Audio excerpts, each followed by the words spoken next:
Okay, I'm going to show you how to save money and save time and eat well. Now that's a big thing to offer, isn't it? But I'll tell you what, I can do that by going through a topic I think a lot of people have searched for on Google, and that is how can you get some healthy, less expensive, simpler lunches that you can maybe use at home, bring to work, or bring to school. So I'm going to go through that, and I'm going to try to cover 10 points. I'm going to try to do it under 8 minutes, so I better get going here. Why is this topic important to me? Because as a person who works outside the home, I bring my lunch because I found out for these 10 reasons, it makes a lot more sense. And we're going to talk about some advantages at the end. But number one, plan ahead for success. You have to take a few minutes each week and actually plan out what you're going to do for your lunches for the week. I know that sounds kind of crazy, but it's going to make it a lot easier. That means when you plan out, it's going to be purchasing, but also preparing. So number two tip is batch cooking for convenience. And a lot of times you can make sometimes several days ahead without, you feeling like you're eating, older food or leftovers.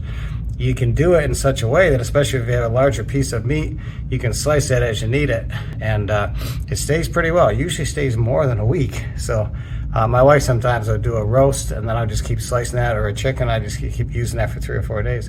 So number three, embrace leftovers. Now, when you go out to dinner, just because they put that in front of you, when you go out, you don't have to eat it all. So the last night's dinner could be the next day's lunch. Whether you went out to dinner or you made dinner last night, either way, whether you went out to dinner and had leftovers or you made stuff from the night before, those are perfect for the next day. It's really quick and efficient for time. Here's one you got to remember, tip number 4. When you go to pack your lunch or bring lunch to school or work, you should have a lot of colors in there. The more colors, the better, which means you're getting your whole foods and fruits and vegetables. That is so important, and it's all going to be number 5. When you have a lot of colors, that's going to balance your micronutrients. As well as balancing your micronutrients, because if you have a lot of colors, that means you're getting whole foods, fruits and vegetables, you're getting your macros, you're getting your carbs, but you want to make sure that you're really getting a lot of colors. If your lunch is kind of blah with color, it's a problem. Always offer whole grains over highly refined pastas, rices, things that are fast, high glycemic. Always go for whole grains, and be mindful of your meat choices. Try to stick to some more lean proteins, lean meats, turkey, chicken. Try to stay away from the really saturated fatty stuff, although once in a while do I love a good steak, and I bring some. I actually bring little filet mignons my wife makes me. They're about 5 ounces, so it's a portion. Here's number 8. Prep your snacks. Make sure if you're going to be at work, you're not going to be the vending machines, if they're around, can kill you, because you'll be going there hitting those and you're getting some bad stuff. So don't do that. Bring your snacks. Bring some almonds. You can put them in a little sack, and you can have so many. You can bring some celery sticks or whatever you want to do, but just have some snacks so that halfway through the day, if you get a craving, you can go grab some. Stay hydrated. Biggest thing you do to really capitalize on your day at work when it comes to bringing your lunch is to stay hydrated. Plenty of water. Sometimes that staves off hunger too. And number 10, the budget-friendly benefits of buying lunch daily. From a fast food place or from a restaurant, you're going to get a lot of problems there. It's so much better to do the budget-friendly preparation at home for a lot of reasons we'll get into.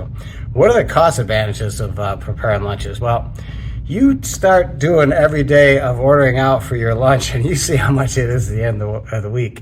Unless you do really low-budget fast food, or low-budget fast casual, you're not going to spend less than $15, $20, sometimes more for lunch. I'm sorry, you might better get it cheaper, but not when you get done with everything. I'm talking about a decent lunch. So the cost, it just drains you. So really think about that. Grocery shopping savvy. You really got to think about when you're going grocery shopping that you're buying for your lunches. You're not just buying for your dinners, but you really got to be buying sometimes some stuff in bulk if it makes sense. If it doesn't make sense, don't do it. That can reduce your overall cost. Portion control. One of the best things I like, and one of the advantages about bringing prepared lunches, is your portion controls you control. And that's so important, because then you're not going to overeat if you just bring smaller amounts. God knows when you order at a lunch out, you get so much more than you really should. Reduce temptations. If you prepare your own lunch instead of ordering, you're going to reduce a lot of temptations to say, well, I didn't bring anything today. I didn't really think about it, so I'm just going to get pizza. You're going to eat worse, always. I'm telling you. I know for a fact. Health benefits of preparing lunches. This is so important. Nutritional control is so key here, because I can really dial in what I want to have when I prepare my own lunches, whether at home or when I'm coming to work. And of course for kids in school, it's vital. You can really make some balanced choices. Besides the nutritional control of what you're having, you can also do some choices, and you can mix it up a lot more. I like to have my starch, but it's going to be a whole grain. I like to have my protein, lean protein. I like to have my veggies, and I like to have my fruit for dessert. So that's how I roll. You got to figure out what works best for you, but balance is so key. You can do that. You're not getting just one thing, like when you get a slice or you're getting a hamburger or a french fry. Here's the other thing. This is a big benefit of preparing lunches, and that's the hidden calories that are in a lot of the restaurant prepared fast food items. There's a lot of calories in that that are going to really get you long term if you eat doing takeout lunch every day from a restaurant or from a fast casual. So hope those things help. They help me. And all I can tell you is when it comes to me with my lunch, it's probably the most important meal of the day, because I don't get out sometimes till 6 p.m. So I don't really have much for dinner other than maybe a salad. That's me. But what I found is my lunch is going to have to be a really key meal of the day. So hope that information helps. And until next video podcast, stay healthy, stay strong, and really find a way to get your balanced lunches, because you're going to save money and you're going to save time. And who doesn't want to do that today? So until next video podcast.